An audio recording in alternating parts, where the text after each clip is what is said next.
why do we live in a world now where it's like the obvious has to be applauded, or you have to? It's like, yes, if you're an organization and someone on your team or a staff member or a coach does something wrong, they should be disciplined. Just like in the normal world, when you go to your job, if you are late, if you don't show up on time, or whatever the case is, if you screw up at work, yes, you're going to get in trouble for that. Just like Welcome everybody to the Cover 2 podcast. My name is Nick Nenad. And I'm Jared Smith. And boy, guys, do we have an entertaining show for you today. So many topics to discuss in both football and baseball. The football we'll be talking about is, of course, college football. Big news coming out of college football, specifically from the Big 12 and Big Ten.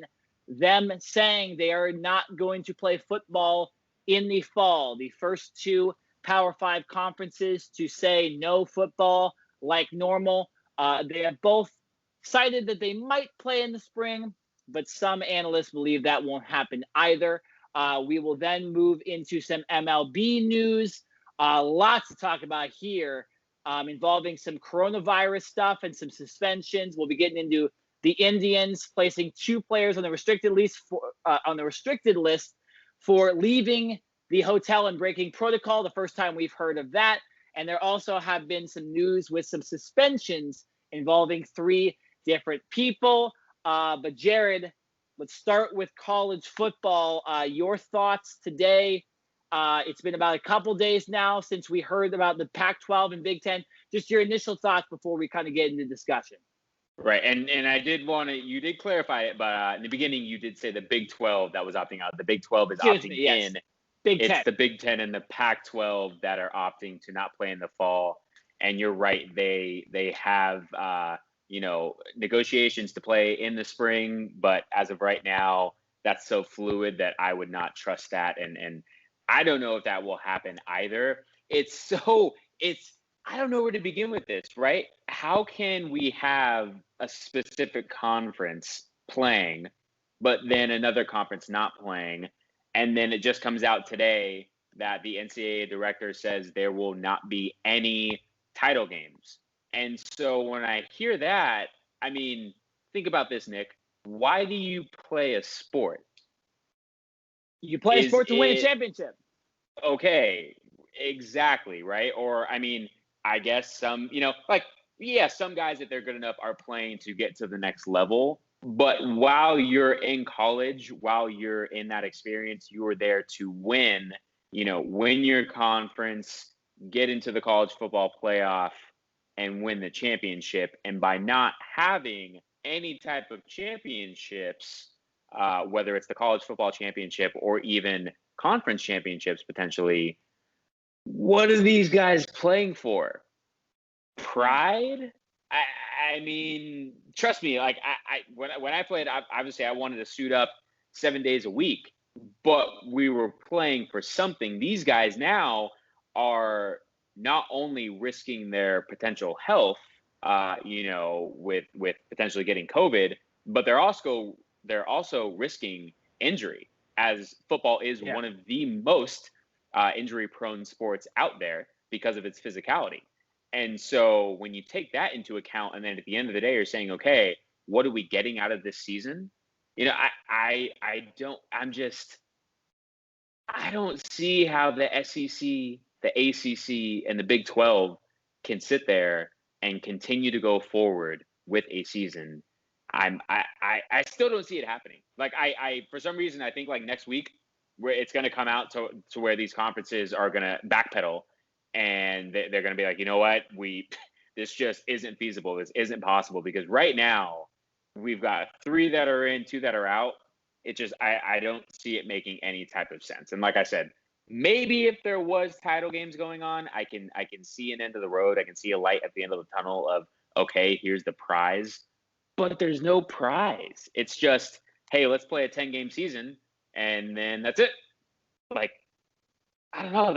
Is it just me, or is that weird? Well, I mean, it's definitely strange. I will clarify what you're talking about. It's NCAA President Mark Emmert. He stated there won't be any fall NCAA championships because there's not enough schools participating. This includes FCS football, and this would, of course, include a Big Ten championship game, a Big 12 championship game, an ACC championship game, and an SEC championship game, because all of those would happen normally in November or December. Correct. So I guess you still could. They haven't ruled out an NCAA national championship because normally that happens in January. I think that's why he's specifying that it's only the fall. I would think that the SEC, ACC, and Big 12, if they really are going to do this and there isn't going to be a college football playoff, they would just move their championship games maybe to 2021 because of the NCAA's ruling here. There's a lot up in the air, and I think that's why we want to talk about this, Jared. I don't know. You don't know what's going to happen, and it's very strange now that we have two of the Power 5 conferences leaving this year. I've said it from the beginning. There should either be college football or there shouldn't be college football. You can't throw in 40 teams or whatever it's going to be to compete for what? Like we're saying, we don't know what they're competing for. I guess conference pride, there are some players that could show their skills to try to make the NFL. They could help their NFL status. But then what happens about this, Jared? What happens if college football, the Pac-12, the Big Ten, and the other schools, the other conferences, said they want to play in the spring? What are we going to have, 2 college football seasons? And then is the next college football season going to happen in 3 months for those schools to have, like, a lot of questions? I don't know what to say about this. I will say this, though, because I think this can universally be accepted, regardless if there's games or not in spring or fall. I'm extremely disappointed in the NCAA as a whole, because they've had so much time, a lot like the NFL, to figure out a coronavirus plan. The NBA did it. The NHL did it. The MLB did it, and they've even dealt with some stuff and are still dealing with some stuff, and the season's still going. So you're telling me the NCAA could not figure out protocol to allow fall sports, or specifically the big-time sports that people actually watch in college football, and then also NCAA basketball as well, although I feel like that probably could be moved later into 2021, so that's not as big of a deal. But I'm severely disappointed in the NCAA, and it just shows another reason why the NCAA is just not a good thing for college athletes. Jared, what's your opinion on that? That's a good point. And I think that's a reason why many college athletes, going back years and decades, have wanted their own representation, right? It's just like in any professional sport. Doesn't matter if it's the NFL, the NHL, Major League Baseball, they all have a players association. So anytime there are the collective bargaining agreement comes up, or there's whether it's money or not, there has to be an agreement between the NFL and the players, or Major League Baseball and the players, or the National Hockey League and the players. With the NCAA, they are it, right? The college football players, the athletes, are at the mercy of the NCAA and whatever they decide. And so I think this is kind of a turning point in a sense. Hopefully it will be, to where there can be an association that is built, that is backing these players, that can step up and be a voice for these players, because we've seen the hashtag we want to play by Ohio State quarterback Justin Fields, Clemson quarterback Trevor Lawrence, obviously prominent stars in college football, faces of college football. But that's not going to be enough. The NCAA is not just going to bend because 2-star athletes want to play, right? There needs to be more representation that actually comes to the big boy table and says, here is why a laid out plan as to why we should or why we should not play. And until that happens, I think, unfortunately, college athletes are going to continue to get screwed. So you bring up a great point.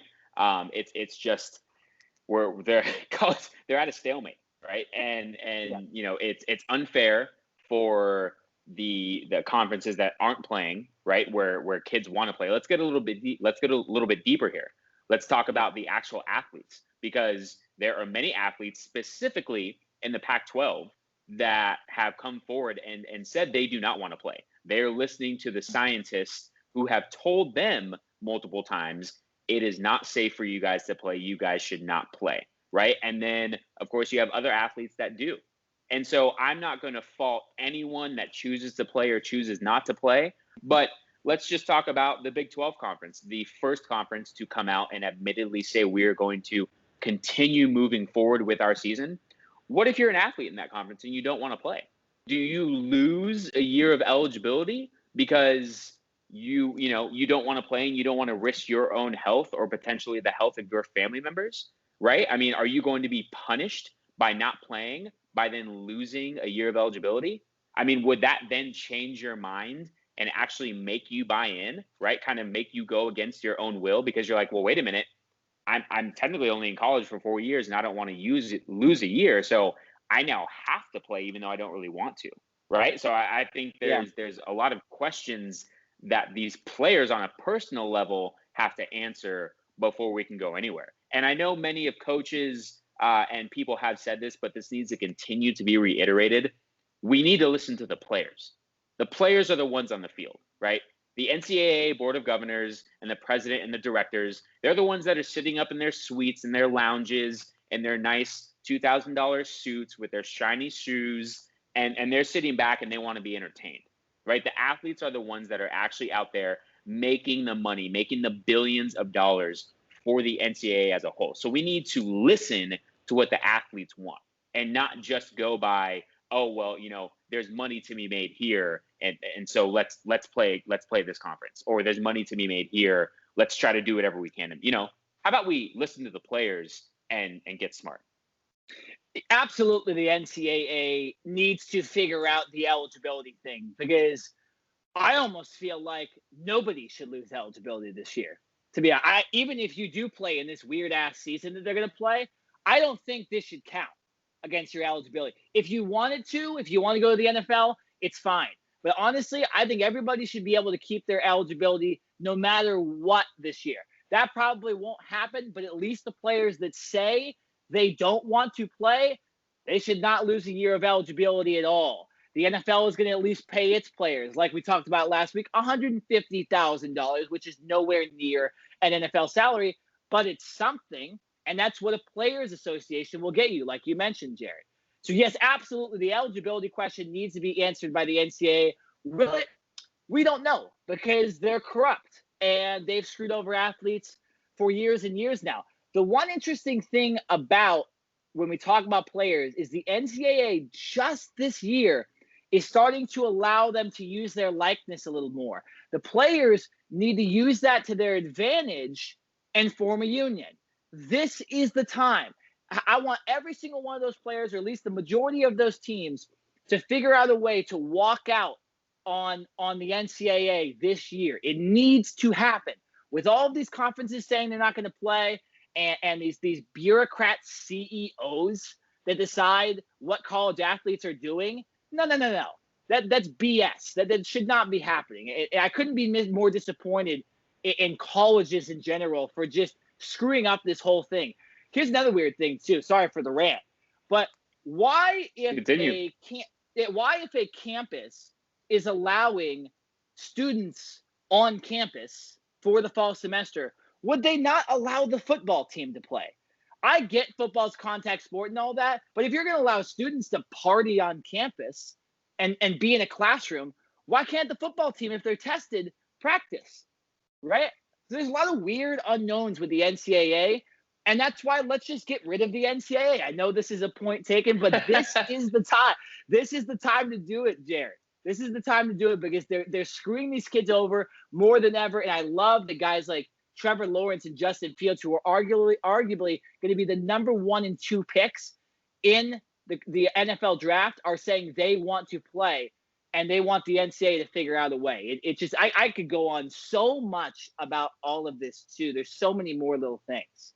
Right. Crazy. No, actually, this is a good opportunity, if you don't mind, to kind of enlighten with our viewers. Share the experience that your brother is actually going through. And I know, I'm not sure if we actually have talked about him on this podcast before. For those who don't know, Nick's brother has a scholarship to Yale, and he's going to be attending Yale. But Nick, kind of, if you can, break down, what's happening with your brother right now, because obviously he's going there to play football, and the Ivy League has postponed / suspended their season. So give us a breakdown of what that is like from a firsthand experience.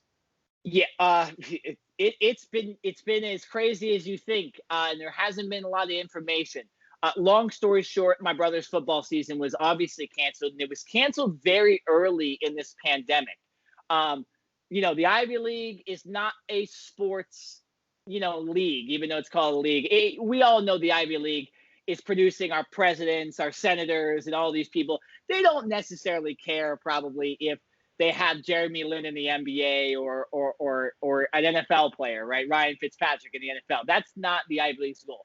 So understandable a little bit that the Ivy League would have been the first league to this first football league to say we're not playing. They've also discussed the spring, but essentially my brother has as much information as all of we do, which is very disappointing. He is now having to figure out if he's eligible, if this year counts. He might have to take a semester off. Yale is also only allowing freshmen, juniors, and seniors on campus in the fall, and sophomores, and I believe it's graduate students, can only show up in the spring. Confusing the hell out of everybody. Wait, So, wait, yes, wait. What? yeah, that's I don't exactly what's understand. going Why on. would you not do like freshmen and juniors and then sophomore, freshmen and juniors on campus and then sophomores I and would seniors? guess. Like, how are you going to do 3 classes on, 1 off? It must be the number. There must be just way more sophomores or something like that than everybody else, and maybe freshmen. Obviously, I think they might realize that sophomore year might be the least important year, so they could miss a fall. Like they'll be doing school online when they're not on campus, but it's more of someone like my brother who probably needs the education, getting in there as a football, really needs that one-on-one training. He'll be able to go to school in class like most people should if you're paying thousands and thousands of dollars to go to college.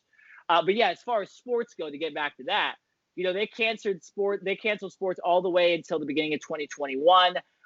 They're pretty much doing what we're all doing, is just waiting to see if this coronavirus can be fixed, if there's going to be a vaccine. But yeah, as far as the Ivy Leagues go, there hasn't been that much information, and my brother has no idea what the next time he'll step on a football field is, which is extremely disappointing. And I bet you now the Big Ten and Pac-12 players who are playing at a much higher level than the Ivy League and really made some big decisions on schools, they're now getting screwed the same way. And they don't know either what's going on, just causing this, this just massive screw job to all these kids.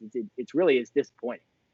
Hey, let's something that kind of just popped in my head. How about Dwayne "The Rock" Johnson buying the XFL for $15 million? How about this idea? What if you're a junior or a senior and you know that you have an opportunity to go to the NFL? There's no college football this year. What if you say, you know what?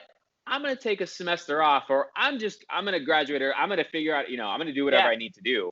And I'm going to jump ship and go play in the XFL and continue to get tape and then go to the NFL. I mean, I love it. I love that. There's some guys that just want to play, right? There's already been athletes on the collegiate level that have said they were just going to take the year off and basically train and prepare for the NFL. Can't fault them at all. More likely of a chance that they will be able to stay healthy and not risk injury. But if you have an opportunity to continue to showcase your skills and you play in the Pac-12 or you play in the Big Ten, which is not going to have a season more than likely, what's to stop you from going to the XFL and playing and making money, right? You are now going to be on a contract and making money. So I think there's an opportunity there if things can align. Obviously, I believe it was last week, or the week before. This is very recent news that The Rock bought the XFL for $15 million along with other partners. But if they can get this ball rolling quickly, right? Let's say spring football, I could see some college athletes jumping ship and wanting to go to the XFL. What do you think? I love that idea. I love that idea. I was disappointed the XFL, unfortunately, because the coronavirus had to cease operations. I'm very up to date with Vince McMahon and his stuff, so it was understandable why he had to kind of get rid of that, because there really wasn't, there wasn't an answer to the XFL, right? It's probably, it's not as important as figuring out the NFL and the MLB and all that stuff. And for Vince that has to figure out now how to deal with pro wrestling in the pandemic, he didn't want to deal with that. And now we have The Rock come in and buy $15 million. I love that idea, though. And it even applies to the NFL as well, Jared. Like when you go around and you talk about the draft and spring signees and undrafted free agents, there should be more kids thinking about that. I know there's a lot of competition. But yeah, the XFL, I mean, The Rock, that season probably won't start until next spring. It probably will be COVID. We'll probably be COVID free by then, hopefully. So yeah, I think it Cross can work. fingers. Yeah, I mean, I think it can work, right? And I think Dwayne Johnson will do the right thing and figure out a way, because I don't think he would have bought the XFL with his partners if he wasn't going to come up with a good idea. I don't think The Rock has failed at most of the things he's done in his life so far. In the last, I'd say 20 years, that guy has been on in his fire. adult life. So, well, no, absolutely. I would say the last 20, 25 years, Dwayne The Rock Johnson has been one of the most successful people in the world. If you just look at his track record on a lot of things, even his tequila is selling very well right now. So I trust him with the XFL. Have you tried that tequila, Nick? Are you? I have not. I still haven't tried Conor McGregor's whiskey either. I'm a little disappointed. Oh, I forgot that he had a whiskey. Good for those guys.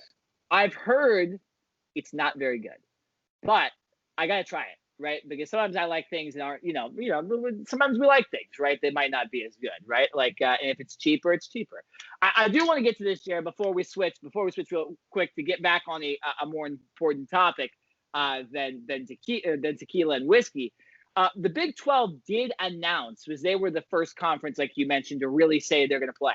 They did announce plans for enhanced COVID-19 testing. This is from a ESPN article about this whole situation, by the way. That will include 3 tests per week in high-contact sports such as football, volleyball, and soccer, amongst others. There will be other sports involved. Return-to-play protocols will include EKGs, blood tests, echocardiograms, and cardiac MRIs. So one thing about the Big 12, at least, Jared, which makes me a little bit happy, is that they seem to have their SHIT together with this, right? They seem to at least have a plan, unlike the Pac-12 and Big Ten. I do want to say this about the Big Ten to compare to the Big 12. The Big Ten released its football schedule 6 days prior to announcing that they weren't going to start their season, which indicates to me they panicked and canceled the season and just didn't want to deal with plans. So what do you see with the Big Ten doing that and the Big 12 actually having plans? Like, when you see the two, what are your thoughts on all that? You're right. No, exactly. It's about one conference being proactive and basically trying to come up with solutions. And you're exactly right. For the Big Ten, why even come up with a schedule if you were going to just basically cancel and forfeit your season? You weren't. You're right. Panic is a great word, because I think they were potentially on track to have their season play forward. And then the rumblings and the rumors came out about, oh, well, we might not have an NCAA season. And scientists are, kind of pushing back on the idea. And the Big Ten panicked, in a sense, right? And they basically said, oh, wait, you know what? Nope, cancel that, scratch that. We're not going to do that anymore. But it's like, wait a minute, then why even come out with the schedule? What was the point of the schedule? You're kind of getting people's hopes up. For every college program in the Big Ten, that is now their benchmark, right? Okay, we are going to start the season on September 7th, or whenever their start date is, right? You, from that point on, as a coach, as the athletic director of that school, you are then planning from there. And so now all of that goes out the window. And you're right. To me, this is, the NCAA has had so many opportunities and so long from the beginning of this year to come up with specific plans, right? It may not be perfect. There's obviously going to be loopholes, and there are going to be things that need to be worked through. But the fact that it's just like, oh, no, we're going to wash our hands from this. We don't want to deal with this. When you have players that are protesting to play, in a sense, it, to me, is just, it's pathetic. Because, pathetic is really the only word I can come up with, right? Because, like I said, once again, when the NCAA and these conferences have all the power, and these athletes really have zero say other than going on Twitter and Instagram and, wanting to voice their opinions, that's their only voice.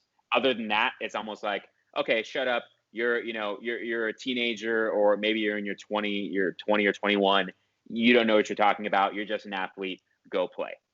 And so you're right. And until these athletes potentially boycott, or they're able to find a way to get representation, it is going to be very hard to to turn the wheel and turn the page to get these athletes what they deserve. Yeah, no, I mean, Jared, it's funny. You mentioned the word pathetic. When I was thinking about what I was going to say to react what you were going to say, I was just thinking of the word pathetic. So we're on the exact same page on this, and I think we're both disappointed. By the way, if you want to know the schedule, or excuse me, the Big 12 season is set to begin September 26th. So if it does end up happening, we will have some sort of college football on September 26th, and it would be every single Big 12 team playing on that day. And the schedule that I'm currently looking at right now is the SEC also planning to start on September 26th. The ACC, now this is an article from CBS Sports, and it was dated as of yesterday. But this is saying that the ACC start date is September 7th. What? So that is very early on in the season. Now, obviously, that's even before the NFL. Right. I'm sure things can change, but as of right now, what I'm directly looking at is an 11-game season for the ACC, 10 games in conference, 1 potential game non-conference, and their schedule date September 7th. So they will, by September 26th, they will be going. The ACC could potentially be going on their 3rd week of games. And by the way, too, we are just talking about the Power 5 conferences. There are some conferences that are not Power 5 that have said they will try to try to play as well. We're just knocking the Pac-12 and Big Ten because most of those other conferences don't really have a chance at the national championship. Yes, those kids deserve to play, but there is a lower rate of NFL players. There are a lower rate of even XFL players necessarily. And so don't want to say they're not as important, but in the grand scheme of things, when the 2 Power 5 conferences say they're not going to play, it really puts the college football season at jeopardy. But when the ACC talks about possibly playing 1 non-conference, it's more than likely going to be one of those teams. And that's why they're keeping that available, because I doubt the SEC and ACC book, the SEC or Big 12 book a game for one of their schools. I doubt it. But then again, maybe the Big 12 and SEC started their seasons late, so they maybe could play earlier. There is so much uncertain, Jared, about this whole thing. It's amazing. But I think more news will come out of this next coming week, so we'll have plenty to talk about. So I say we move on to our next topics of the day, which will be some MLB news. Good discussion there, Jared. All right, so let's get into it's only going to get better. It's only going to get more heated. I know it is. So here's other stuff that will piss us off. The Cleveland Indians have placed starting pitchers Zach Plesac and Mike Clevinger on the restricted list after they broke team rules and Major League Baseball protocols by leaving their hotel in Chicago last weekend and risking exposure to the coronavirus. Now, Plesac has said he and Clevinger went to dinner in Chicago with some friends, then went to a friend's place after that to hang out. He also said he was not with more than 8 people the entire night, and the 2 did break curfew in the process. Plesac also went on to defend himself, saying that he was following CDC protocol and wasn't necessarily following the MLB's protocol. And he did mention that he was in quarantine for 3 days, took nasal swab tests, and said they came back negative. Jared Smith, what are your thoughts on the MLB finally having a situation where a team is accountable for their players, and then also speak on Plesac somewhat defending himself here? I mean, listen, good for the Indians for sticking up, to what is right and policing their players like they should. But I don't even want to get into that, because that should just be, we should expect that. Like, we shouldn't have to applaud teams for doing the right thing, right? Like, why do we live in a world now where it's like the obvious has to be applauded, or you have to, it's like, yes, if you're an organization and someone on your team or a staff member or a coach does something wrong, they should be disciplined. Just like in the normal world, when you go to your job, if you are late, if you, I don't know, if you don't show up on time or whatever the case is, if you screw up at work, yes, you're going to get in trouble for that. Just like these athletes are. We put these athletes on such a pedestal, and these organizations and teams on pedestal because they make millions of dollars, and we love to be entertained. But it's like at the end of the day, no, the Cleveland Indians did exactly what they should have done. Now let's get to these two idiot pitchers. And there are some things that I would love to say that we cannot say on this podcast, and names that I would like to call them. But how stupid can you be? Like, I can't get any more blunt than that on this show. Really, how dumb can you be? And then to lie to your teammates, right? The guys that you're going to battle with, the guys that you have probably, sweated with and blood, sweat, and tears and all that stuff, right? That old saying. And you're going to sit there and to their face lie to them and say that you didn't go out. And then, when you're trying to stumble back in at 3 a.m, the security guards from the hotel catch you and then have to go and tell your managers and tell the team. It's like, I mean, what you haven't been following the news about the continued rise of cases that have gone on in this country, right? And how the Marlins just a few weeks back had 18 members of their staff, 17, I believe, players and 1 or 2 staff members that tested positive and almost completely ruined Major League Baseball season. And yet these two idiots decide to go out because they wanted to go to dinner with some friends and then go back to a friend's house, right? They said they were with no more than 8 people. Well, okay. Well, those 8 people could have been with 20 other people the day before and seen 100 other people the day before, right? So it's like, and think about this. What if you're a player or a coach for the Indians, right? And you've been in contact with these pitchers since then. But what if, someone in your family has bad health? Or is at high risk for COVID, and then you've been in contact with these 2 pitchers, right? Like, I'm sorry, man, I'd probably throw hands at these guys, right? If I was in a situation like that, where let's say you're Mike Trout and you just have a baby, right? And your wife, is at home and taking care of the kid, and one of your idiot teammates goes out and does something like that, potentially puts the entire team at risk, and not only the team, but then the families of that team. I mean, like I said, I would be so livid. I just don't understand how two players can, first of all, do that, violate protocol, knowing what's going on in this country, and secondly, come back and deliberately lie to their teammates right in front of their face. Yeah. Jared, the Indians echo your statements too. A lot of the players called out these two. And you stated that we shouldn't really necessarily talk about how the Indians actually doing something about it. I want to say 2 things about the Indians real quick to give them credit. Number one, throughout the MLB, the Indians or the organization have been the strictest and best with all of the coronavirus protocols and keeping their players in line to this point. And this is also keeping their players in line, right? We can give them credit. The Indians did nothing wrong here. Zach Plesac and Mike Clevinger did something wrong. And the reason I'm going to give credit to the Indians on a second turn here is that they didn't suspend 2 scrubs.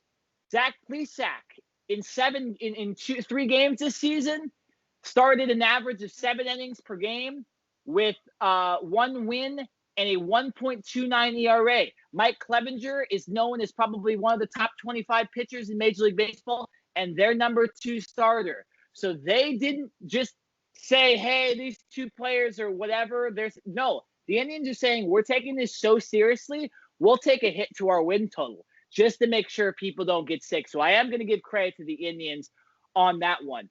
To talk about Plesac and Clevinger, hey guys, I know that you might have thought that what you were doing wasn't a big deal, or you watch the news and maybe you don't take it as seriously.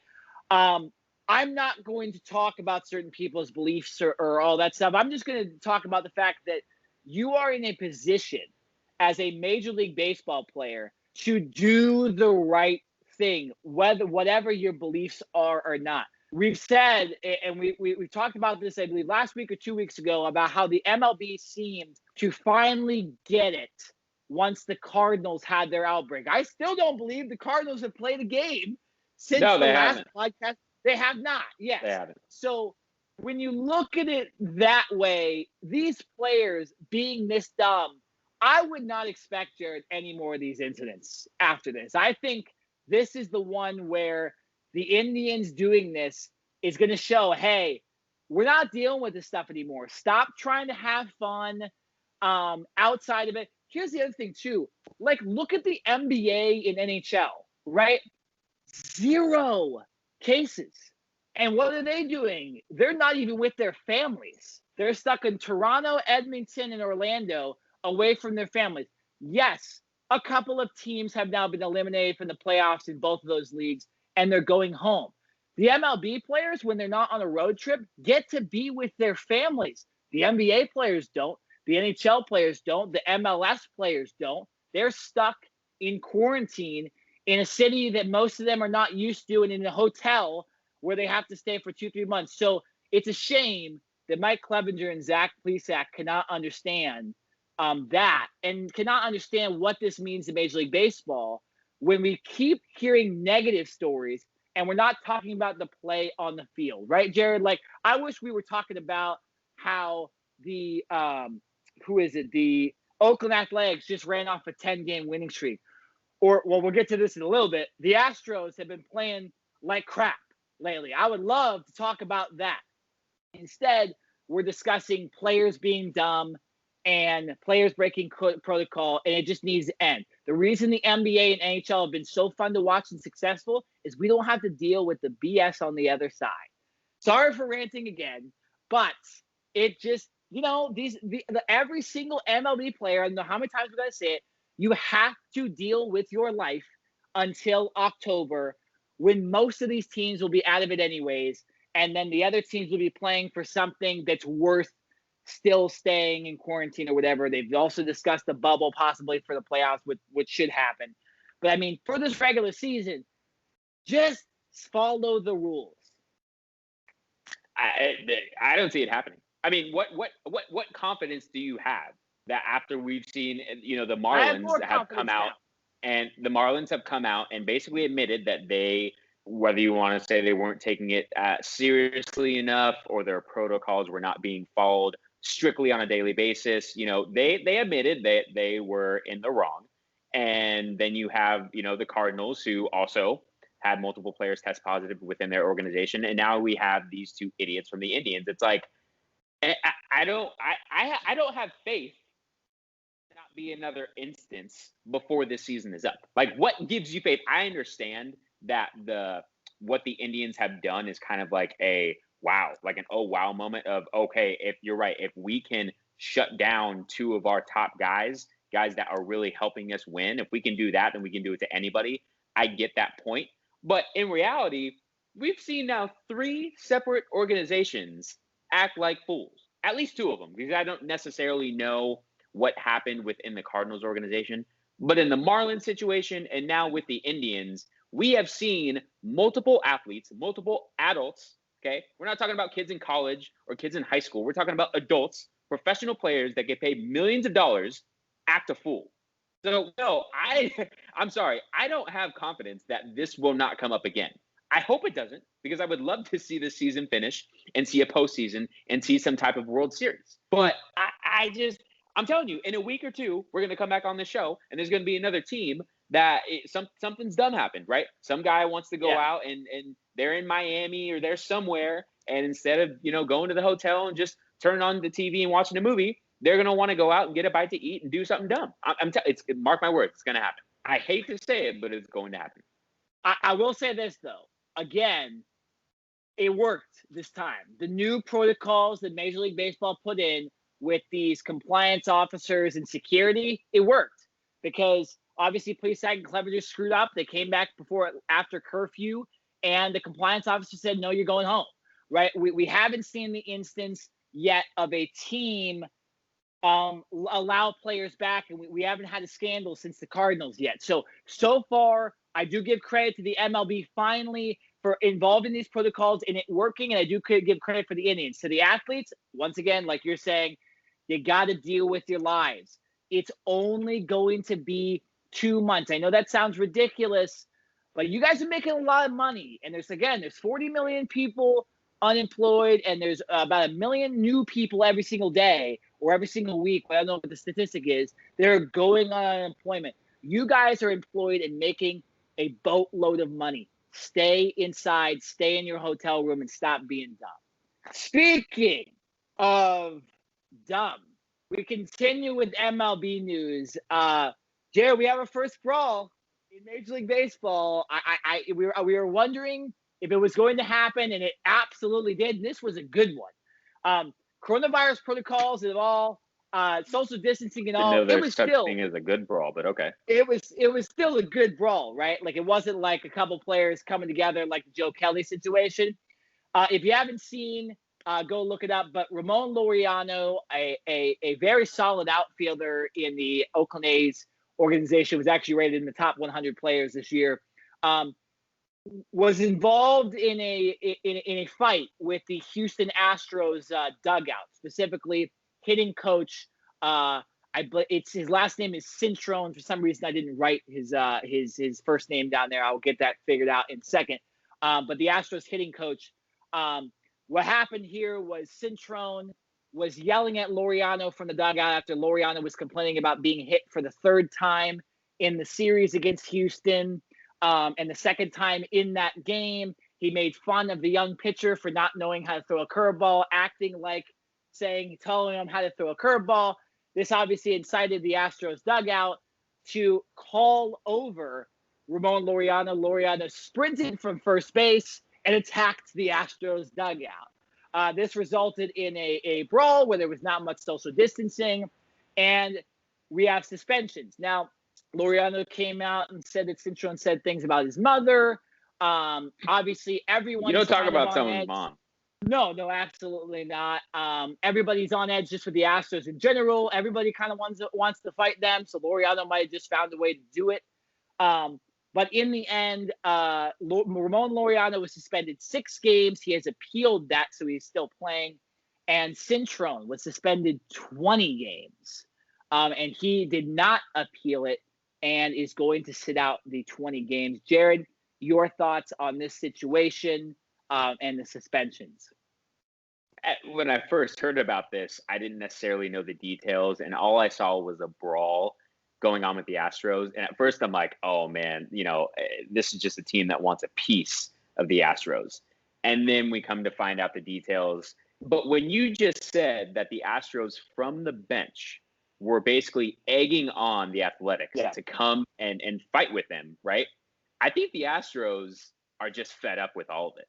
Now, and they deserve every bit of it, right? With whether it's Joe Kelly throwing at the Astros hitters, or whatever teams feel they would like to get revenge for, it's well deserved, right? The Astros are just going to have to suffer, and they're lucky that it's only for 60 games, because in reality this should have been 162 games that the Astros players and coaches would have to go through this. And I think they're at a point right now where every team that they have faced up to this point, whether it is throwing at a hitter, jawing at them as they're going past first base, whatever it is, all of that basically exploded.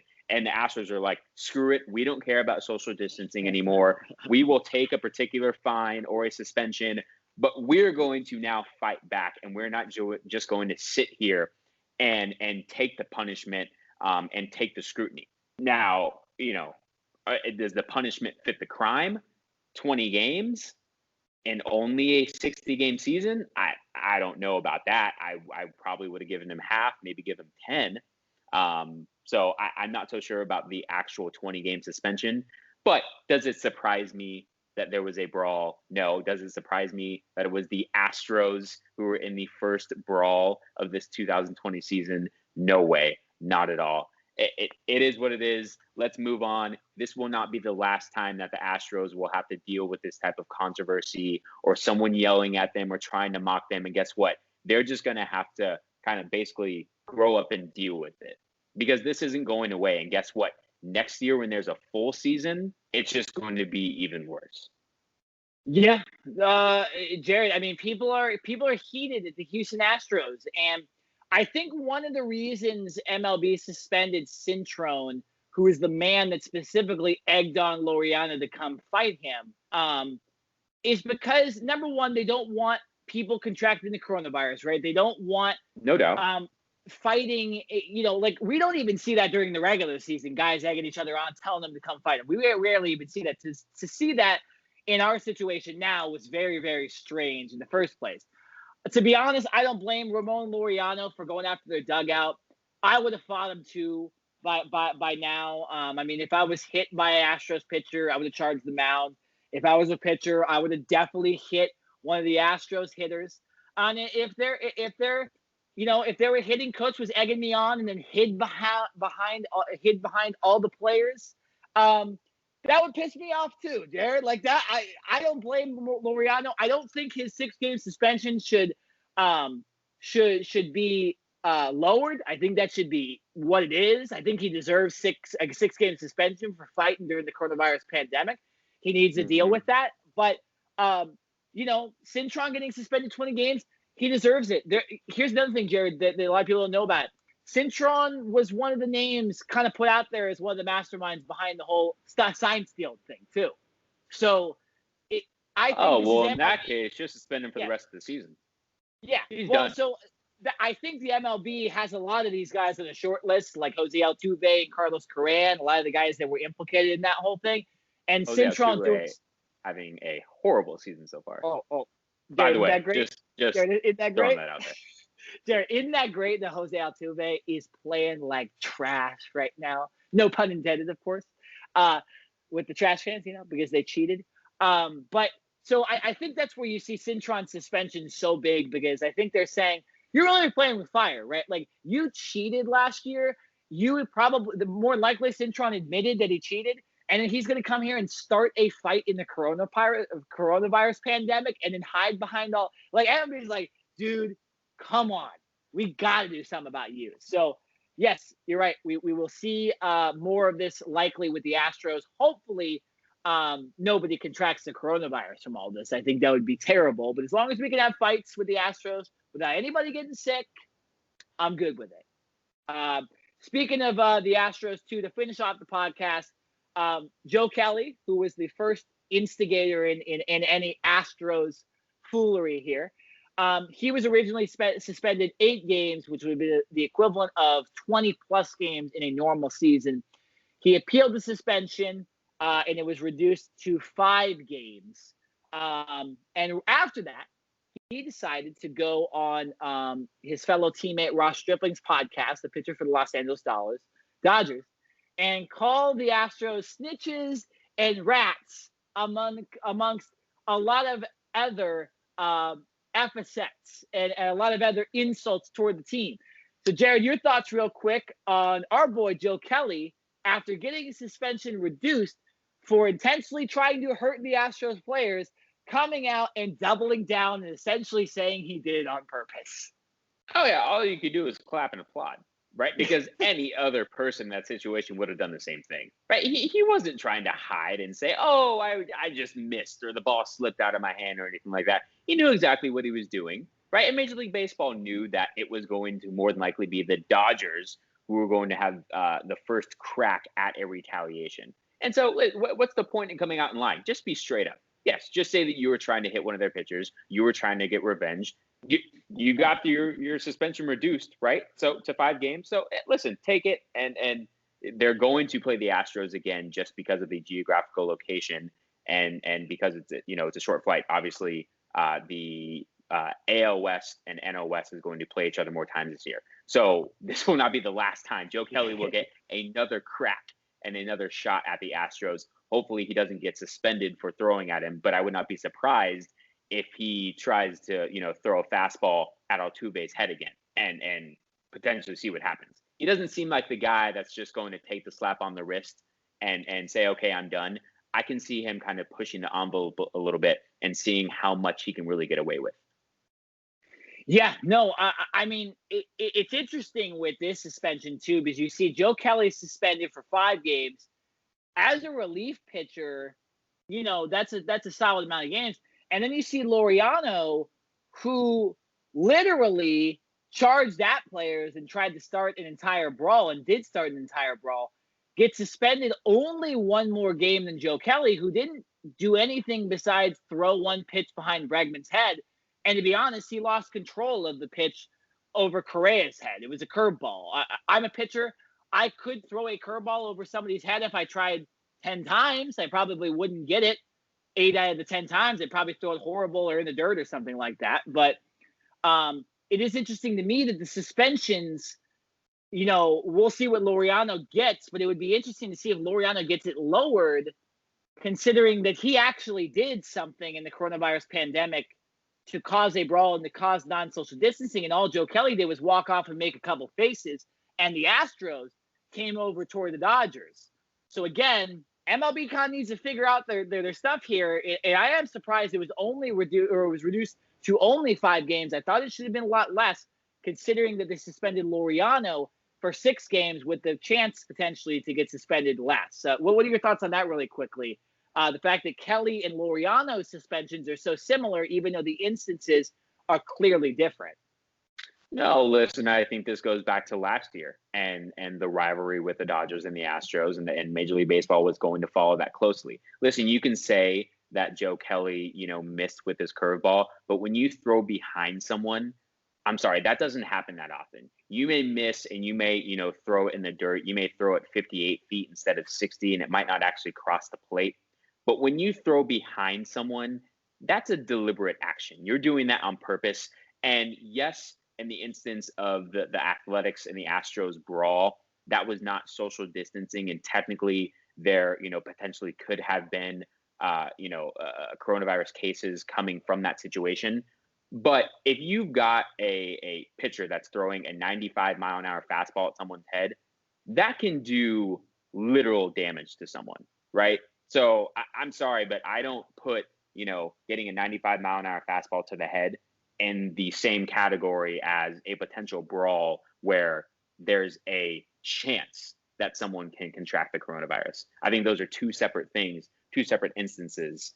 And so, yeah, like I said, I don't put those in the same category.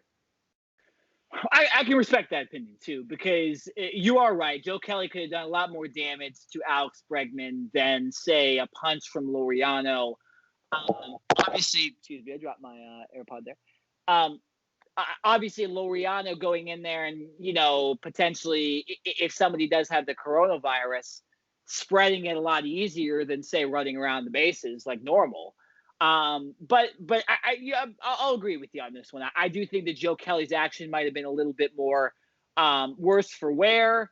I just think that, it was surprising to me that Laureano was so little of games, considering how hard the suspension was to Joe Kelly. Now, they did cite that Kelly had past instances. You can go on YouTube. You can watch him fight the Yankees. And he's had a lot of other wild pitches, and he has hit other people on purpose. So there is a precedent there.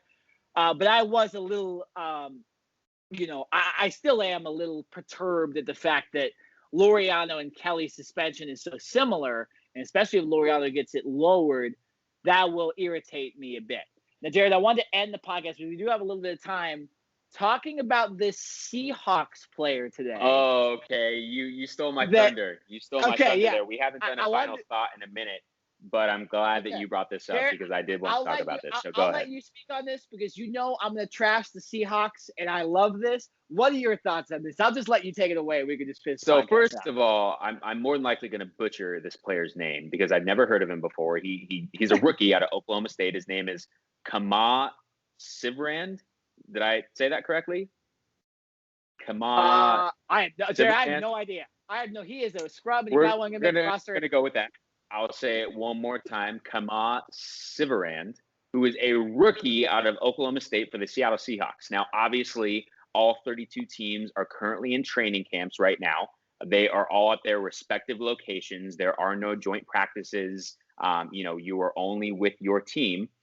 And so, these rookies and these players in general are getting a little lonely, in the sense when all you're doing is practicing, going to team meetings, and then going back to your hotel. And it was only a matter of time until, a player was going to try to do something to basically kind of lift their spirits in a sense, probably, give them something to look forward to. So it just so happens that it's a rookie with no experience in the game and hasn't even made a name for himself, hasn't even stepped foot on an NFL field. And what does he do, Nick? He attempts to bring a female visitor into the hotel, and he disguises her. He tells her to wear the Seattle Seahawks I didn't even know this part. Hat to disguise as a man. That way she can get up into the hotel, right? And then they can do whatever they want. But it's like they're going to some lengths. This guy must be bored out of his mind, right? When you have nothing better to do than disguise a woman as a man to get her up to your hotel room. I mean, this guy's got some balls. I will say that. Yeah, he does. I mean, not to say that it's right if it was someone else, but at least have some years in the league, right? Make some money first. I mean, this is going to go a long way, because even though we're laughing and we're joking about this right now, this is somewhat of a serious situation, just like when we were talking earlier about the Indians pitchers. When the Seattle Seahawks don't know where this woman's been. They don't know who she's been in contact with. So she could potentially have the coronavirus and potentially be asymptomatic to it. And if she's in the hotel lobby with the players and then, the Seahawks have an outbreak, that is obviously going to be a big deal. So he obviously wasn't thinking. And since then I believe he was cut immediately after this. He was. I don't know if this happened in the evening, but that very next day, the Seahawks did cut and release him. So this will be on his, his record and his resume for the rest of his life. And it'll be interesting to see if and when another team decides to give this guy a second chance. Yeah, it's a very dumb move. Very, very dumb move. And I'm glad, I'm glad. I'll give credit to the Seahawks, even though it hurts my soul to do that as a Cardinals fan, for doing this the right way, right? This guy did a dumb move. It is funny what he tried to do. Yes, we are in the coronavirus pandemic. People shouldn't be coming in, but it's hilarious that he tried to sneak this girl in and make her look like a guy. And I'm glad the Seahawks didn't just let it go unpunished and cut him. You do dumb things, you get cut. I think it was the Rams, Hard Knocks, a couple years ago. They're on Hard Knocks again this year, of course, with the Chargers. It was a Rams player on Hard Knocks a couple years ago that got cut for a similar thing, right, at UCI. For bringing a female in, he got cut immediately. I don't remember. I wouldn't be surprised. So we've heard guys this before. All that type of stuff, but it was not a couple of years ago. It was not during coronavirus, and they could still go out to their off days and that type of thing. And now these players are stuck in their hotels. And like I said, I get it. I'm sure it gets boring, but guess what? As a rookie, you probably shouldn't be too bored, because if you're not on the practice field and if you're not in a team meeting and if you're not eating dinner, you should probably be in your hotel with your head in your playbook, studying, trying to pick this roster. Not to mention, this guy was an undrafted rookie, so he didn't even get picked in the draft, right? So he's even against more odds this year, crazy. With no preseason games, no real live action for him to get a chance to prove himself other than in practice situations. And then this guy goes out and does something like this. I mean, it's like I said, we're laughing about it, but in reality, this is a big deal, because other teams are going to look at this and say, hey man, you're an undrafted rookie trying to make a team, and then you pull a stunt like this and potentially put your entire team at risk, when we've already seen what's happened in Major League Baseball with 2 teams have an outbreak. So just not smart at all. No, not smart at all. But you gotta respect the guy's hustle, right? like it's amazing that, again, we're talking about dumb things. Shoot or shoot. Yeah, I guess you gotta try it. I wish Plesac and Mike Clevinger would have came up with that excuse. At least we would have been like, okay, kind of understandable. You guys are stuck at home or whatever, you're single, whatever. But yeah, I mean, that's what happens. You get cut and you paid for it, and hopefully you get a second chance somewhere down the line, but maybe not this year with what's all that's going on. But yeah, so that's our podcast today, guys. We'll be back with a very NBA heavy podcast next week. As of right now, we're recording. We're waiting for the Portland Trailblazers to play their last game of the season to see if they will make the playoffs or if the Phoenix Suns will make the playoffs as the 8th seed. The Memphis Grizzlies won earlier today, so they are in the playoffs. By next podcast, we will have seen the play-in game as well, and we will be previewing officially the 16-team NBA playoffs. If any other big news comes out about college football, the NFL, or NBA, as well as the NHL, we will talk about that as well. But very NBA-heavy show next week. This show is over, though. Once again, I am Nick Nenad. And I'm Jared Smith. And we will see you guys next week. See you guys.